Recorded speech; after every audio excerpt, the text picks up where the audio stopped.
নমস্কাৰ আপোনালোক সকলোকে আকৌ এবাৰ স্বাগতম আমেৰিকান প্ৰেসিডেন্ট ডোনাল্ড ট্ৰাম্পে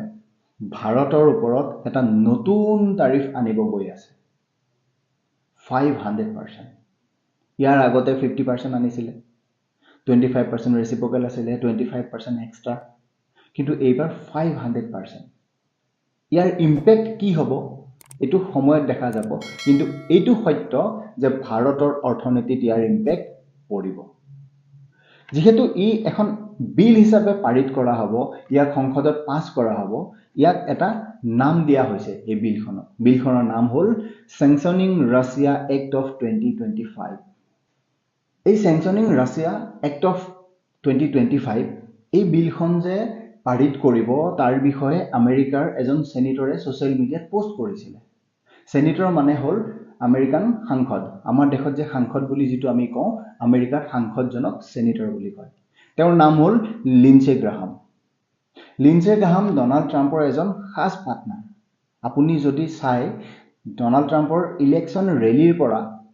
ডোনাল্ড ট্ৰাম্পৰ লগত হোৱাইট হাউসত ডিনাৰ কৰাৰ পৰা ধৰি গল্ফ খেলা লাগে এই মানুহজন ডাইৰেক্টলি ইনভলভ হৈ থাকে হয়তো ডোনাল্ড ট্ৰাম্পৰ খাস কেইজনমান সেনেটৰৰ ভিতৰত এজন লিন্ডসে গ্ৰাহাম হয়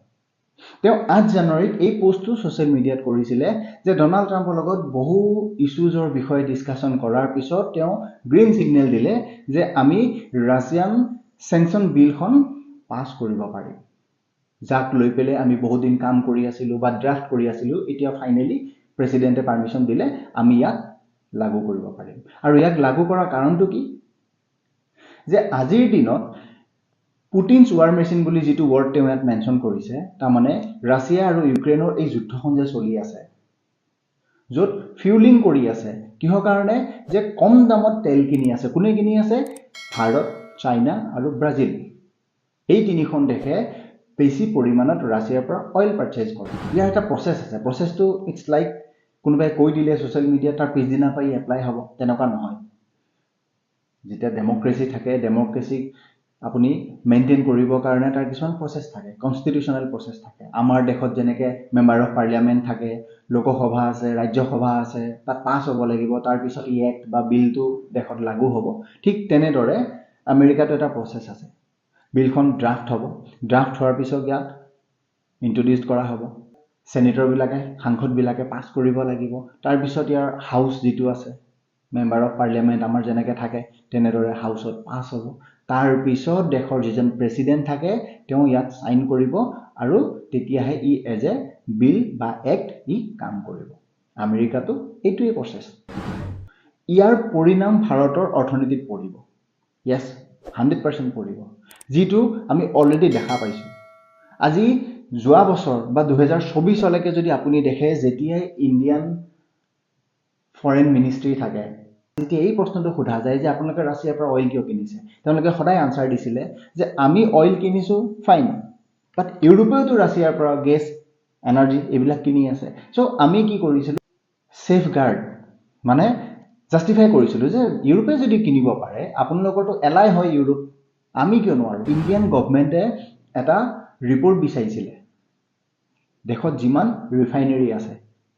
কৈছিলে যে লাষ্ট আপোনালোকে ৰাছিয়াৰ পৰা কিমান অইল ইম্পোৰ্ট কৰিছে আমাক ডেটা সাবমিট কৰক কিহৰ কাৰণে বিকজ ট্যাৰিফ বিলাক যে ইউএসএ লগাই আছে বা কমেন্ট বিলাক কৰি আছে তাৰ ইম্প্যাক্টটো কেনেকৈ পৰিব ভাৰতৰ অৰ্থনীতিত সেই কাৰণে আৰু ডেটা অনুসৰি আপুনি যদি চাই দেখিব আগতকে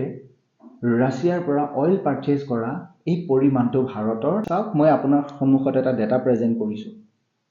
2021 22 22 23 23 24 25 25 26 আপুনি চাব 24 25ত 35.2% হৈছিলে যেটো 25 26ত 32.3% that means কোবাত নহয় কোবাত সেই ইম্প্যাক্টটো পৰিছে আজিৰ সময়ত আমি যদি চাওঁ ভাৰত পৃথিৱীৰ 5th লাৰ্জেষ্ট ইকোনমি গতিকে আমাৰো কিছুমান ষ্টেণ্ড লোৱা বহুত দৰকাৰ আপুনি দেখিছিলে যেতিয়া ডোনাল্ড ট্ৰাম্পে দেশবিলাকৰ ওপৰত তাৰিফ লগাইছিলে মেক্সিকোও ডোনাল্ড ট্ৰাম্পৰ ওপৰত তাৰিফ লগাইছিলে কানাডা ডোনাল্ড ট্ৰাম্পৰ এখন মিত্ৰ দেশ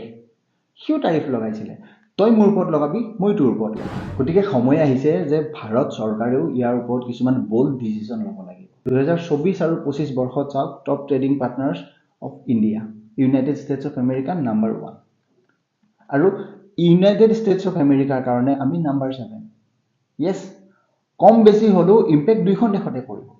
কিন্তু আমেৰিকা পৃথিৱীৰ নাম্বাৰ 1 ইকনমি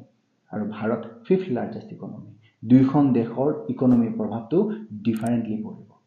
আমেৰিকাই বহুত বস্তু আমাৰ ওপৰত ডিপেণ্ডেবল নহয় কিন্তু আমি আমেৰিকাৰ বহুত বস্তুৰ ওপৰত ডিপেণ্ডেবল হয় গতিকে আমাৰো আজি ৰাইট টাইম আহিছে যে আমিও দেখাওঁ যে আমি যে আত্মনিৰ্ভৰ ভাৰত বুলি যিটো বস্তু আমি প্ৰচাৰ কৰোঁ ইয়েছ এইটো গুড পলিচি আৰু যিটো ডে বাই ডে আমাৰ দেশখনক আত্মনিৰ্ভৰ হোৱাত সহায় কৰিছে আগবাঢ়ি যোৱাত ইকনমিত সহায় কৰিছে যাৰ কাৰণে আমি 11, 10, 9, 7 এনেকৈ গৈ গৈ আজি 5th লাৰ্জেষ্ট ইকনমি হ'ল আৰু এইখিনি সময়তে আমাৰো এটা আমেৰিকাক লৈ ষ্টেণ্ড ভাৰত চৰকাৰৰ ফালৰ পৰা লোৱাটো বহুত দৰকাৰ এই নিউজটো অহাৰ পিছত MEF যি স্প'ক পাৰ্চন আছিলে ৰন্ধীৰ জেছৱাল তেওঁ কমেণ্ট কৰিছিলে যে আমি ইয়াক ক্লোজলি মনিটৰ কৰিম তাৰপিছত কি হয় দেখা যাব বিল সঁচাকৈ পাছ হয় নে নহয় কাৰণ এই বিলখনক সুপ্ৰিম কোৰ্টতো চেলেঞ্জ কৰা হৈছে তাৰ ওপৰত হিয়াৰিং হৈ আছে ইউএছৰ supreme court I am not talking about the Indian supreme court মানে আমেৰিকাৰ সুপ্ৰিম কোৰ্টতো ইয়াক লৈ পেলাই চেলেঞ্জ কৰা হৈছে গতিকে আমাৰো এতিয়া সময় আহিছে যে আমি আত্মনিৰ্ভৰ ভাৰতৰ যি এই যে আমাৰ দেশখনক 5th লাৰ্জেষ্ট ইকনমি বনালে এই পলিচিটোৱে গতিকে আমি সেই বস্তুটো আমেৰিকাৰ সন্মুখতো প্ৰেজেণ্ট কৰিব লাগিব কেৱল দেশত কৈ থাকিলে নহ'ব